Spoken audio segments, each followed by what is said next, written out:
It's that Clemson is no longer an elite program. And quietly, they've been working this way for the last 3 years. Ever since Deshaun Watson and Trevor Lawrence have left, they have not been the same team. And I don't think that that's solely because of the transfer portal, especially 3 years ago. Excuse me. When things looked so different. Clemson is 1-2 versus top 25 teams since Trevor Lawrence has been gone, with an average score of 16 to 21.3. So, like, very low scoring. Clemson offensively against good defenses is not good. I think they average like 2 something yards a play over the weekend.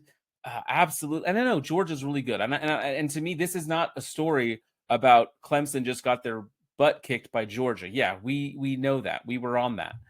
This is more that Clemson hasn't been elite in quite a long time, since Trevor Lawrence went to the NFL. In that time, Clemson has had just 3 offensive players drafted, and none of them higher than the 4th round. So it's been a bad stretch for Clemson.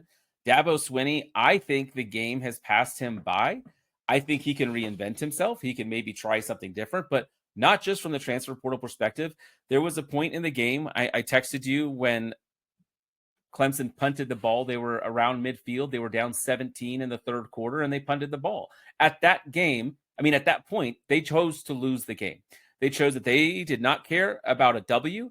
The only thing they cared about, and you put it out well, they just don't want to get their butt crushed on national television. But guess what? It happened anyway. So the one thing that you tried to avoid by playing it safe, you ended up doing anyway, while costing your team a shot to win. This is on Dabo. Yeah, he said it was like like he needs to wear this L. Like, yeah, absolutely. You are the reason why this team is where it's at. And I don't see him changing, because he seems like a real stubborn guy. So to me, this is a problem for Clemson. It's really hard to argue that he still does a really good job on high school recruiting. Like, it was really evident that their defensive front was still really freaking good. Like, Peter Woods is really good, TJ Parker's really good, Capehart and more. Like, they've got some bodies, some dudes up front. But they did have questions with their secondary when it kind of mattered most. When it came to stopping just even a true freshman running back in Nate Frazier, who actually looked really special, and I got to write him up a little bit this past week. He had a lot going for him this past week, and it's, I mean, having over 100 yards from scrimmage as a true freshman against Clemson, that's no slouch. That's a crazy performance. But that, I wonder how much that has to say about where Clemson is today.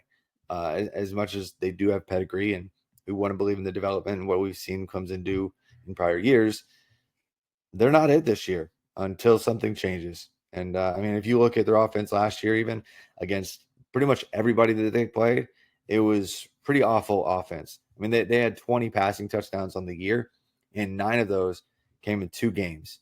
One came against Charleston Southern, I believe it is. And then the other one was Georgia Tech, and Georgia Tech's defense was problematic, to say the least, a year ago. So when 9 of your, 45% of your touchdowns through the air are coming in 2 games, because you can't move the ball at all in that way in any game outside of those, for the most part, that's kind of, I mean, that's not Clemson. That's not what we've gotten used to. And so, yeah, they might be on track to give away more than one surprising loss down the stretch this year. And you're right. It's probably just going to be a 1-bid league.